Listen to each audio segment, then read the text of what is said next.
Stuart, first of all, spoke after the game at the weekend. How much confidence have you taken from that, and how's training been this week? Yeah, we've had a good week's training. I think that's come off a spell of 3 good games. I include the Kilmarnock game in that. I know we weren't perfect. It was a difficult first half, but I think the biggest positive to take from it was the reaction and how we responded in the second half. And from that point of view, naturally the players are coming in, they're feeling good, they're working hard. It's very specific to the next game, so our working week is very specific to the next game. And again, their approach really hasn't changed from 2 weeks ago on Monday that I came in, and that was everything I expected. That was what we demanded, that's what we were looking for, to make sure that they don't just approach one good game well, that kind of comes a fit for what we do between now and the end of the season. How excited are you to go back up north? What are your thoughts heading back up there? I'm really looking forward to it. I think everybody knows my history. It's up there, and my association with the football club, it's been well documented. I think that there's certainly no apprehension from me. I think without making this about me, because it's very much about a big game of football in the context of Motherwell, but everybody knows my history up there. I gave absolutely everything I had as a player, a coach, a manager. I made a lot of sacrifices, including probably my own body, and having to retire at the age of 30 up there. But there was a lot of success and a lot of major kind of milestones, which I'm really proud of. But I probably part that and put it as a section of my life and a section of my career in football, and I'm very much focused on the next bit. I think another thing that you potentially look at when I'm thinking about Ross County, there is a big change now. It's a completely different football club. It's down a different direction.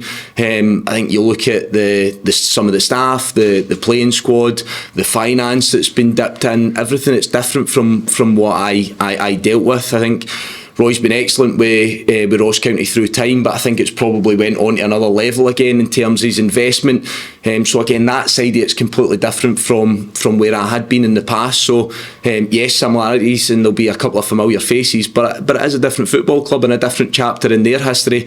They had a very good season last year, and quite clearly with the quality and the guys they've been able to bring in January, then that looks as if it's strengthened them as well. So I look forward to the challenge. I know our players will as well, and we're firmly focused on trying to go and get 3 points. It's another big 6-point run, if you will, just like last weekend was. How important can this game be against a team also near the foot of the table come the end of the season? Yeah, it can be important. It's not going to define your season. Again, there is a long way to go. There is a lot of important games, and as I keep saying, as each one keeps coming, the importance and I suppose the pressure becomes greater when you're getting towards that end of the season and seeing the bigger picture.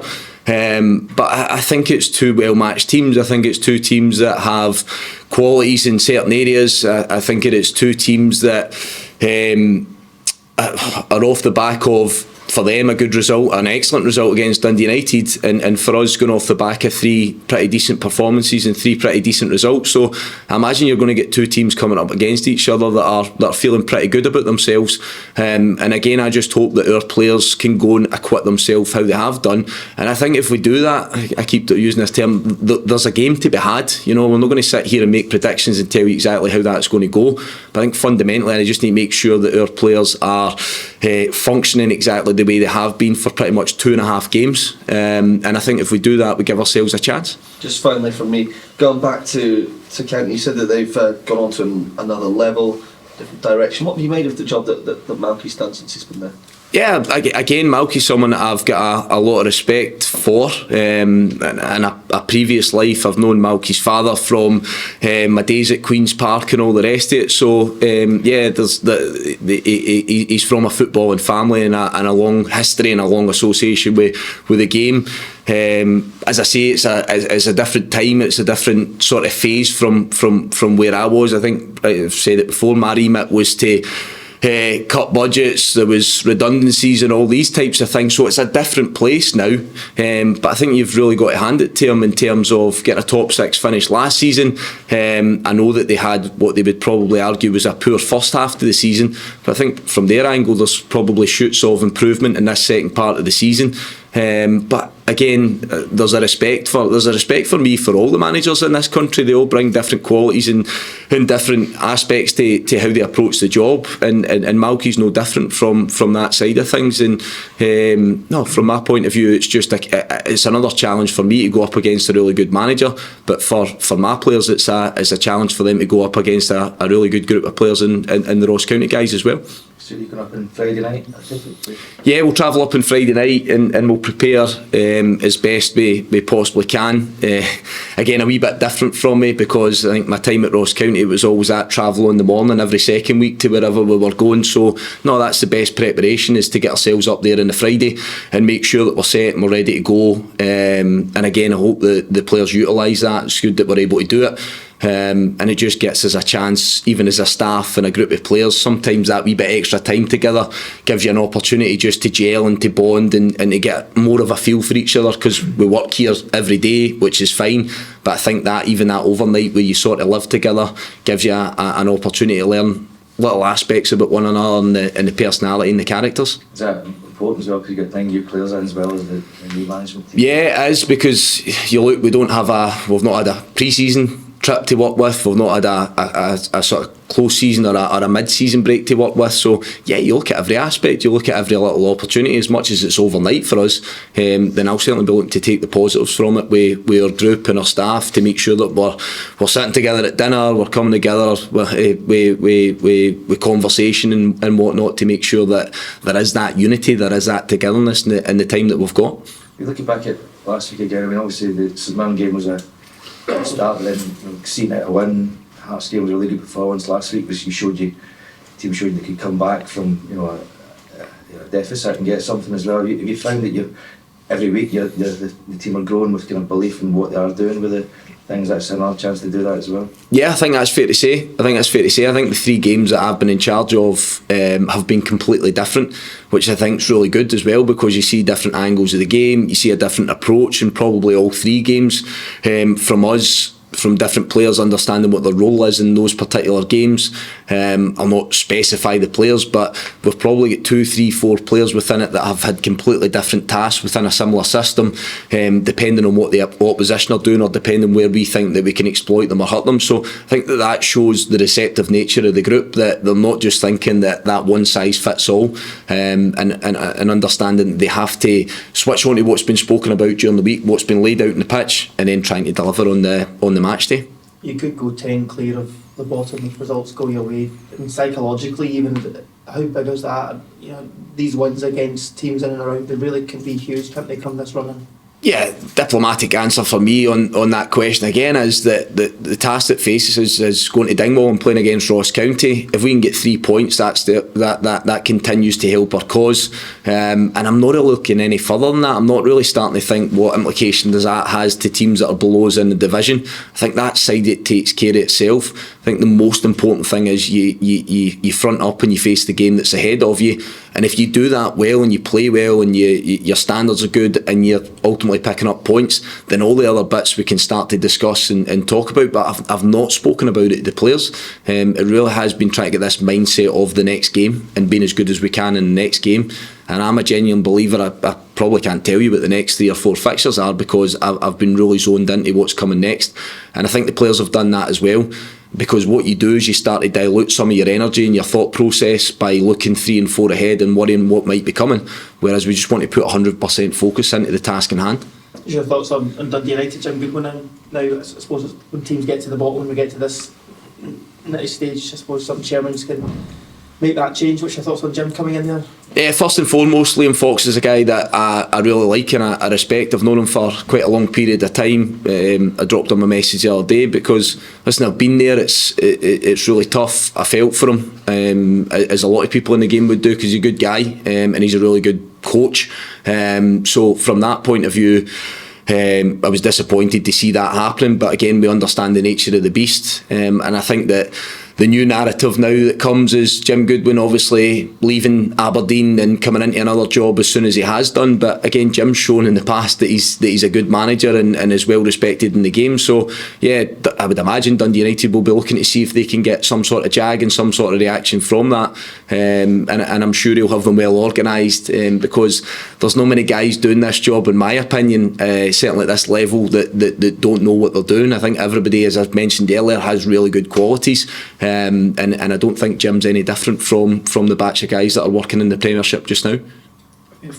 How is the squad looking for certainly Stuart? Guys like Kilmandron and Joe Efford, how far away are they? Yeah, they're getting close. Joe's probably slightly further away, but I think guys like Ricky Lamy, Mikel Mandron are getting really close. I think it's just important again that from my point of view, when you look at the medical side of things, we don't want players coming in for a couple of days or a session or a game to come back out again.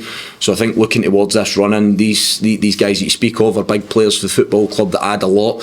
So it's really important that we have been working well with the medical guys, just to have a plan in place that when they come in, they stay in, and they very much give me I suppose a headache and a problem, but a good problem, that they're adding serious quality to our squad. So they're very close. Ricky and Mikel are very, very close, and I would say with Joe, he's probably an extra week or two away from where they guys sit just now. The former be involved in this weekend? They've a chance, but again, it'll be done with the right intentions. It'll be done with the intentions that they'll be able to stay in as well. So we'll probably assess that over Thursday and Friday. They'll have markers, milestones to hit with the medical guys in terms of the rehab, but also getting into that full pitch session with the rest of the group, and we'll assess it off the back of that and see whether they're ready to go. Enrique's Danzaki, he's a player that the club got a lot of work to bring in. Yeah. How big a part of your plans is he? Because I know he's not really played much under you yet. Just a couple of minutes, I think, so far. Yeah, no, the plan for Riku is long term.